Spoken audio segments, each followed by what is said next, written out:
കഥയമ്മയ്ക്കൊരു break വന്നു അല്ലേ 2 ദിവസം. എന്നാലും നമ്മൾ ഈ പ്രേക്ഷകരോട് നമ്മൾ അവസാനം പറഞ്ഞത് ഇനി വരുമ്പോൾ നമുക്ക് ഗുരു നാനാക്കിനെ കുറിച്ച് പറയാം. അദ്ദേഹം കേരളത്തിൽ വന്നിട്ടുണ്ട് എന്നുള്ളത് സാറിങ്ങനെ പറയുമ്പോൾ ഞാൻ അത്ഭുതത്തോടെയാണ് കേട്ടത്. ഒരിക്കലും കേട്ടിട്ടില്ല, വായിച്ചിട്ട് പോലുമില്ല ഗുരു നാനാക്ക് കേരളത്തിൽ വന്ന കഥ. അത് നമുക്കൊന്ന് പറയണം. അക്കൂട്ടത്തിൽ എനിക്ക് ഒരു താല്പര്യമുള്ള കാര്യം ഈ സിഖ് മതത്തെക്കുറിച്ച് കൂടി ഒന്ന് അറിയണം. സിഖുകാരെയൊക്കെ നമ്മൾ തലപ്പാവ് ടർബൻ കെട്ടി നടക്കുന്ന ആളുകളെ കാണാറുണ്ട്. അവർ പലരും സിഖ് മതത്തിൽപ്പെട്ടവരാണെങ്കിലും ഹിന്ദു മതത്തിൻ്റെ ഒരു അവാന്തര വിഭാഗമായിട്ടാണ് അവരെയും കാണുന്നത്. ഒരുമിച്ച് ഒരേ സഹോദര മതം, ബുദ്ധമതവും ജൈനമതവും പോലെ അവർ ഹിന്ദു ക്ഷേത്രങ്ങളിൽ വന്ന് പ്രാർത്ഥിക്കാറുണ്ട് ഒക്കെ ഉണ്ടല്ലോ. അപ്പം നമുക്ക് ഗുരു നാനാക്ക് കേരളത്തിൽ വന്ന് തുടങ്ങി സിഖുകാരെക്കുറിച്ച്, സിഖ് മതത്തെക്കുറിച്ചുള്ള 1-2 കഥകൾ കൂടി വരും ദിവസങ്ങളിൽ കഥയമ്മയെ പറയണം. അപ്പോൾ ഗുരു നാനാക്കിൻ്റെ കേരള സന്ദർശനം എന്തിനായിരുന്നു, എന്നായിരുന്നു, എങ്ങനെയായിരുന്നു എന്ന് പറഞ്ഞ് നമുക്ക് തുടങ്ങാം. അതായത് ഗുരുനാനാക്ക് കേരളത്തിൽ വന്നതിനെ പറ്റിയിട്ടുള്ള വിവരങ്ങൾ വളരെ കുറവാണ്. പക്ഷെ നമ്മൾ പ്രാഥമികമായിട്ട് കുറേ വിവരങ്ങൾ ഇന്ന് പറയും. അത് ഭാവിയിൽ ഒരുപാട് പേര് ഗവേഷണമൊക്കെ ചെയ്ത് കണ്ടെത്തേണ്ടതാണ്, വിപുലപ്പെടുത്തട്ടെ. അപ്പോൾ ഈ ഗുരുനാനാക്ക് 2 ഘട്ടങ്ങളിൽ കേരളത്തിൽ വന്നിട്ടുണ്ടെന്നാണ് പറയുന്നത്. കാരണം എന്താണെന്ന് വെച്ചാൽ അദ്ദേഹം സിഖ് മതം സൃഷ്ടിക്കുന്നതിന് മുമ്പ് വൈഷ്ണവ മതവിശ്വാസിയായിരുന്നു. ഹിന്ദു മതത്തിൽ തന്നെ വൈഷ്ണവൈറ്റാണ്, വിഷ്ണുവിനെ കൃഷ്ണനെ പൂജിക്കുന്ന ആള്. ആ സമയത്തും വന്നിട്ടുണ്ട്, അതിനുശേഷവും വന്നിട്ടുണ്ട് എന്നാണ് രേഖകളിൽ കാണുന്നത്. അപ്പോൾ സിഖ് രേഖകളിൽ പറയുന്നതനുസരിച്ചിട്ട് കോട്ടയത്തും പള്ളിപ്പുറത്തും വന്നിട്ടുണ്ട് എന്ന് പറയുന്നുണ്ട്.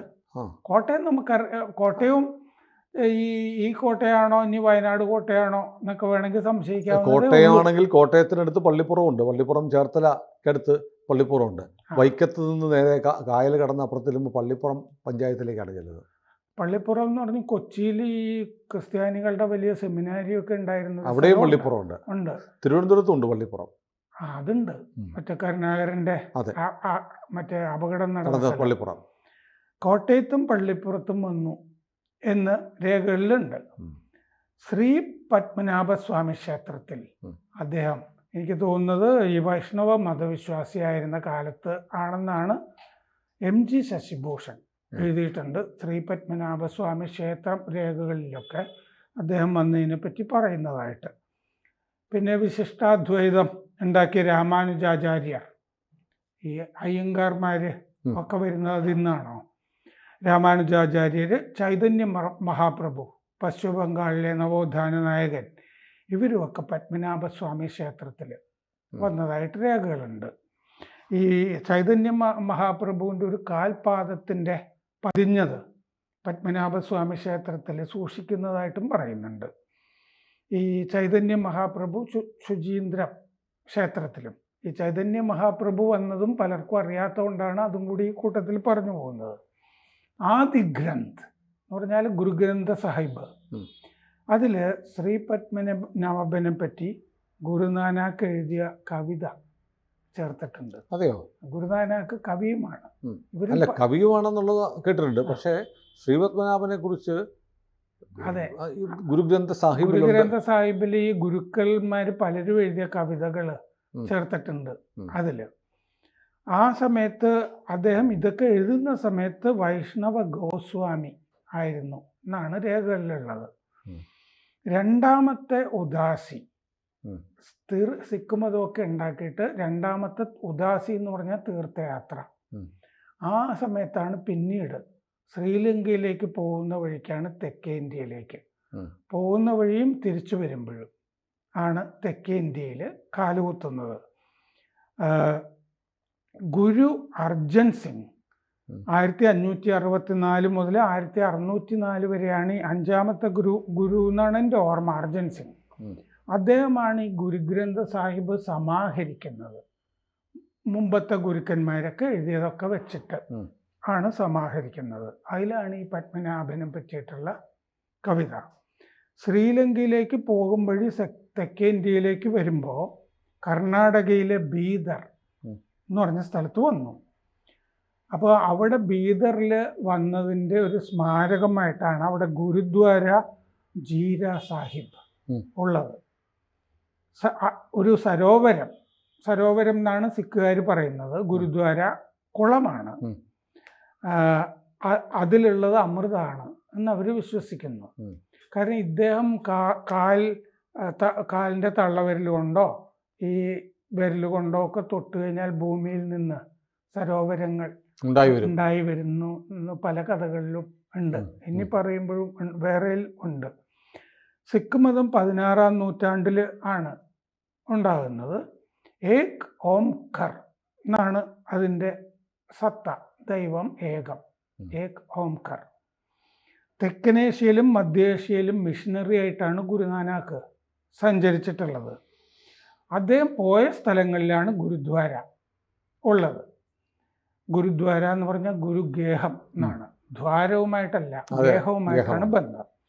ഗുരു ഗോവിന്ദ് സിംഗ് ഔറംഗസേബിൻ്റെ വേട്ടയിൽ നിന്ന് രക്ഷപ്പെടുന്നതും വേട്ടയിൽ പെടുന്നതുമൊക്കെയാണ് അതിലെ വല്ലാത്തൊരു അധ്യായം സിഖ് മതത്തിൽ. നമ്മളത് പിന്നെ പറയേണ്ടൊരു ഇതാണ്. ബീദറിൽ ഗുരുനാനാക്ക് വരുന്നത് 1506, 1513 കാലത്താണ്. സൂഫി വര്യൻ പീർ ജലാലുദ്ദീൻ, യാക്കൂബ് അലി എന്നിവരെ കാണാനാണ് എത്തിയത്. എന്ന് വെച്ചാൽ അവർക്കും വേണമെങ്കിൽ സിഖ് മതത്തിൽ ചേരാം. കൺവെർഷൻ്റെയൊക്കെ ഭാഗമായിട്ടാണ് പലരും കാണുന്നത്. മിഷണറി പ്രവർത്തനം നടത്തിയിരുന്നല്ലോ. മിഷണറി പ്രവർത്തനം. അതുകൊണ്ടാണ് എനിക്ക് ഈ പള്ളിപ്പുറം ക്രിസ്ത്യൻ സെമിനാരി ആയിരുന്ന ഒരു സ്ഥലമായിരിക്കില്ലേ എന്നൊരു സംശയമുള്ളത്. ഇതൊക്കെ ഇനി ഗവേഷകർ കണ്ടെത്തട്ടെ. നഗരപ്രാന്തങ്ങളിലാണ് പ്രഭാഷണങ്ങളൊക്കെ നടത്തിയത് ഗുരുനാനാക്ക്. ഈ ജലക്ഷാമമൊക്കെ പല സ്ഥലത്തും പരിഹരിച്ചു ഈ സവിശേഷ കഴിവുള്ളത് കൊണ്ട്. കാലിൻ്റെ തള്ളവിരൽ കൊണ്ട് മലയിൽ അമർത്തിയപ്പോൾ ഒരു ജലധാര ഉണ്ടായി അവിടെ. അതാണ് നാനക് ജീര. ജീര ജലധാര. ബീദറിൽ ജലധാര, നാനക് ജീര എന്നാണ് അതിൻ്റെ പേര്. ഭായ് സാഹിബ് സിംഗ് ബീദറിൽ നിന്നുള്ള ഭായ് സാഹിബ് സിംഗ് എന്ന് പറയുന്ന ആളായിരുന്നു ഗുരുനാനാക്കിൻ്റെ വലം കൈയായിട്ട് ഉണ്ടായിരുന്നത്. അവിടെ നിന്ന് 5 പീറാസ് എന്ന് പറയും, 5 പ്രിയ ശിഷ്യഗണങ്ങൾ അവർ ഉണ്ടായിരുന്നു. ഈ ഗുരു നാരായണ അങ്കമ്മ എന്നിവരുടെ മകനായിരുന്നു ഈ ഭായ് സാഹിബ് സിംഗ്. നാഗ്പൂര്, ഖണ്ഡ്വ, ഓങ്കാരേശ്വർ, നന്ദേദ്, ഹൈദരാബാദ്, ഗോൽക്കൊണ്ട ഇവിടെയൊക്കെ ഗുരുനാനാക്ക് ആ സമയത്ത് എത്തിയിട്ടുണ്ട്. ആന്ധ്രയിലെ ഗുണ്ടൂരിൽ പഹ്ലി പാടശാഹി ഉണ്ട് എന്ന് പറഞ്ഞാൽ ആദ്യത്തെ ഗുരുദ്വാര. അല്ല, ഇടയ്ക്ക് സംശയം ചോദിക്കട്ടെ. സാർ പറഞ്ഞല്ലോ ഈ ഗുരു പോയിട്ടുള്ള സ്ഥലങ്ങളിലാണ് ഗുരുദ്വാരകൾ എന്ന് പറയുന്നത്. അപ്പോൾ ഇപ്പോൾ ഗുരുദ്വാരകൾ പുതിയതുണ്ടായി വരുന്നില്ലേ? ഉണ്ടായി വരുന്നുണ്ടോ? പുതിയത് ഇദ്ദേഹം പോയ സ്ഥലത്തെ ഉണ്ടാകാവൂ എന്നാണ് അതിൻ്റെ ഒരു നിയമം. അങ്ങനെയാണെങ്കിൽ കേരളത്തിൽ ഉള്ള ഒറ്റ ഗുരുദ്വാര തേവരയിലാണ്. അതെ, അപ്പോൾ അവിടെ വന്നിട്ടുണ്ടാവണമല്ലോ. അതെ, അതുകൊണ്ടാണ് ഞാൻ ചോദിക്കാൻ കാരണം. അതിൽ ഞാൻ എന്താന്ന് വെച്ചാൽ അങ്ങനെ ഒരു നിയമമുണ്ട്. പുള്ളി പോയ സ്ഥലത്താണെന്നുള്ളത്, അദ്ദേഹം പോയ സ്ഥലത്ത്. അങ്ങനെയാണെങ്കിൽ തേവരയിലായിരിക്കാം. കൊച്ചിയിൽ എനിക്കതറിയില്ലായിരുന്നു. ഞാൻ കണക്കാക്കിയിരുന്ന തേവരയിൽ ഒരു ഗുരുദ്വാര വരാനുള്ള കാരണം തേവരയ്ക്ക് തൊട്ടടുത്താണ് സദേൺ നേവൽ കമാൻഡ് ഉള്ളത്. ഒരുപാട് സിഖുകാർ അവിടെ ജോലി ചെയ്യുന്നുണ്ട്, നേവിക്കാരൊക്കെ ആയിട്ട്. അപ്പോൾ അവർക്കൊരു ആരാധനാലയം എന്ന നിലയിൽ ഗുരുദ്വാര ഉണ്ടാക്കിയതാണ്. അദ്ദേഹം സന്ദർശനം നടത്തിയ സ്ഥലങ്ങളിൽ പിൽക്കാലത്ത് ഗുരുദ്വാര അതും അദ്ദേഹം സന്ദർശനം നടത്തിയ സ്ഥലത്താണ് ഉണ്ടായിട്ടുണ്ട്. ഉദാഹരണത്തിന് ഈ പഹ്ലി പാടശാഹി, ആദ്യത്തെ പഹ്ലി എന്നതിലുണ്ടെങ്കിലും അത് പണിയുന്നത് 1948 മാത്രമാണ്. ഓർമ്മ ഇപ്പൊ കോട്ടയത്ത് വന്നിട്ടുണ്ടെന്ന് പറയുന്നു. അതെ, അപ്പൊ കോട്ടയത്ത് സ്വാഭാവികമായി ഗുരുദ്വാര ഉണ്ടാക്കാം, ഇനി ഉണ്ടാക്കാം, ഇന്നല്ലെങ്കിൽ നാളെ. പക്ഷേ അപ്പം എനിക്കത് നമ്മൾ ഈ മറ്റ് ദേവാലയങ്ങൾ അല്ലെങ്കിൽ പ്രാർത്ഥനാലയങ്ങൾ, ക്രിസ്ത്യൻ പള്ളിയോ മസ്ജിദോ ക്ഷേത്രമോ ഒക്കെ നമുക്ക് വേണമെങ്കിൽ എവിടെയും സ്ഥലം കിട്ടിയോ ഉണ്ടാക്കാം. അതുപോലെ ഗുരുദ്വാര ഉണ്ടാക്കാൻ പറ്റില്ല, അതില്ല. അപ്പോൾ അദ്ദേഹം പോയതുമായി ബന്ധപ്പെടുത്തിയിട്ടാണ് ആളുകളൊക്കെ വന്ന് താമസിക്കുന്നതുമൊക്കെ. അപ്പോൾ പക്ഷെ മറ്റേ പട്ടാളത്തിലൊക്കെയുള്ള സിഖുകാർക്ക് ഗുരുദ്വാര പട്ടാള ക്യാമ്പുകളിലുണ്ടോ? ക്യാമ്പുകളിലുണ്ട്. ഉം. അവർക്കും പ്രാർത്ഥിക്കാനായിട്ടൊരു സ്ഥലം വേണ്ടേ. ഉം. 1511 ആന്ധ്രയിലെ ഗുണ്ടൂരിൽ ഈ 1948 ആദ്യ സന്ദർശനം അവിടെയായിരുന്നു എന്ന് കരുതിയിട്ടാണത്. 19-ാം നൂറ്റാണ്ടിലാണ് പണിയുന്നത്. രാമേശ്വരത്ത് ഗുരുനാനക് ധാം ഉണ്ട്. 1511 19 ദിവസം രാമേശ്വരത്ത് ഉണ്ടായിരുന്നു ഗുരുനാനാക്ക്. ശ്രീലങ്കയ്ക്ക് പോകുന്ന വഴിയാണ്. അതാണ് 19 ദിവസം. ലങ്കയിൽ നിന്ന് മടങ്ങുമ്പോൾ ശ്രീലങ്കയിൽ നിന്ന് ഉപ്പുവെള്ളത്തിന് പകരം അവിടെ ശുദ്ധജലത്തിൻ്റെ ജലധാര ഗുരുനാനാക്ക് ഉണ്ടാക്കി എന്ന ഐതിഹ്യമുണ്ട്. മണ്ഡപത്തിലാണ് താമസിച്ചിരുന്നത്. ഇന്ന് മണ്ഡപം എന്ന് പറയുന്ന സ്ഥലമുണ്ടല്ലോ. അതെ, ഒരു കാലത്ത് ശ്രീലങ്കൻ അഭയാർത്ഥികളുടെ കേന്ദ്രമായിരുന്നു. അതെ, അത് തന്നെ. കേരളത്തിൽ നേരത്തെ പറഞ്ഞ പോലെ പള്ളിപ്പുറം എന്ന് പറയുന്നത് കൊച്ചി ആയിരിക്കുന്നതാണ് കരുതുന്നത്. പള്ളിപ്പുറം വൈപ്പിക്കോട്ട ക്രൈസ്തവ സെമിനാരി ഉണ്ടായിരുന്നല്ലോ. ഇന്ത്യയിലെ ആദ്യത്തെ യൂറോപ്യൻ കോട്ടയാണ് പള്ളിപ്പുറം. നേരത്തെ ഈ സൂഫി വര്യന്മാരെയല്ലേ ബീദറിൽ കണ്ടത്. ഇവിടെ വന്നിട്ട് ക്രിസ്ത്യൻ സ്കോളേഴ്സിനെയൊക്കെ കണ്ട് സംസാരിച്ചിട്ടുണ്ടോ എന്ന് അറിയില്ല നമുക്ക്.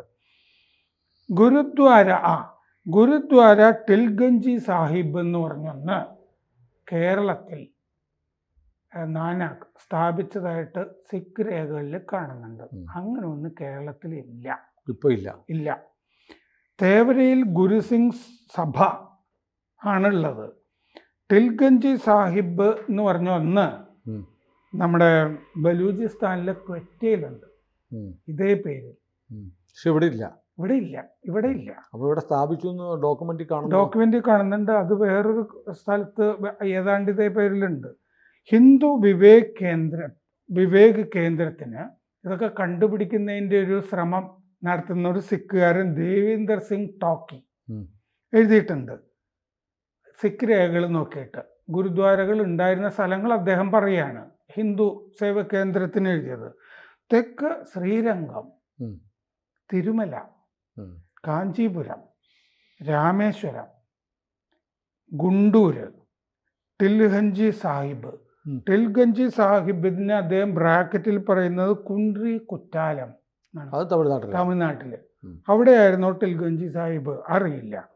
പാളയംകോട്ടയിലാണോ എന്നൊരു സംശയം. അല്ല, കുറ്റാലം എന്ന് പറഞ്ഞാൽ ഇപ്പോഴും ആള് എഴുതിയിരിക്കുന്ന കേരളത്തിന്റെ ഭാഗമാണ്. ഇവിടെ പാട്ടുണ്ടല്ലോ, കുറ്റാലം കുറവഞ്ചിക്കരയിൽ. അതെ, അങ്ങനെ. പക്ഷെ നമ്മുടെ കേരളത്തിന് തൊട്ടടുത്താണ്. തിരുവിതാംകൂറിന്റെ ഒക്കെ അടുത്തല്ലേ, പുനലൂർ വഴി അങ്ങ് പോയ തിരുവിതാംകൂറിൽ അവര് സ്ഥിരം പോയിരുന്ന സ്ഥലം. അതെ, അപ്പൊ ഒരുപക്ഷെ അതുകൊണ്ടായിരിക്കാം കേരളത്തിലാണെന്ന് പറഞ്ഞത്. അപ്പൊ അതെ, അങ്ങനെ പറഞ്ഞിരിക്കാം. പഴയ ചരിത്രമാണ്, 16-ാം നൂറ്റാണ്ടിൽ. അതാണ് പാളയംകോട്ടയാണ് എന്നൊരു സംശയമുണ്ട്. ടിൽഗഞ്ചി സാഹിബ് തിരുവിതാംകൂറില് തെക്കേ അറ്റത്തെ എവിടെയോ എന്ന് കരുതാം. ബരാജ്, ഗുജറാത്ത്, അർദ്ധ, ഇവ എല്ലാം അർദ്ധ പ്രാർത്ഥനയിൽ ഉണ്ട്, പക്ഷെ ഇപ്പൊ കാണുന്നില്ല എന്ന് അദ്ദേഹം പറഞ്ഞിട്ടുണ്ട്. കേരളത്തിൽ വന്നപ്പോൾ ഈ ചരിത്രത്തിൽ പറയുന്നുണ്ട്, കേരളത്തിൽ അദ്ദേഹം വന്നതിനെ പറ്റിയുള്ള ഒരു പരാമർശം. കേരളത്തിൽ അദ്ദേഹം വന്ത് ചക്കാന നടത്തി. വന്ത് ചക്കാന എന്ന് പറഞ്ഞാൽ മറ്റുള്ളവരുമായിട്ട് കൂടിച്ചേർന്നിട്ട് ഭക്ഷണം കഴിക്കുക. ഇപ്പൊ ബിരിയാണി നോമ്പ് വീടുമ്പോൾ എല്ലാവരും കൂടി കഴിക്കും ഒരു പാത്രത്തിൽ നിന്ന് എന്ന് പറയുന്ന പോലെ വന്ത് ചക്കാന. അപ്പോൾ ഒരു പഞ്ചാബിയിൽ ഇയാൾക്കൊരു പണി കൊടുത്ത് കളയാന്ന് വിചാരിച്ചിട്ട് ഈ മലയാളികളെ പുള്ളിക്ക് എല്ലാവരുമായിട്ട് കൂടിക്കഴിക്കാനായിട്ട് എന്തുണ്ട് എന്ന് ചോദിച്ചപ്പോൾ കൂട്ടത്തിലിരുന്ന ഒരാള് ഒരു എള്ള് മാത്രം കൊടുത്തു. ഒരു എള്ളു മാത്രമായിട്ട് എങ്ങനെയാണ് എല്ലാവരും കഴിക്കുന്നത്?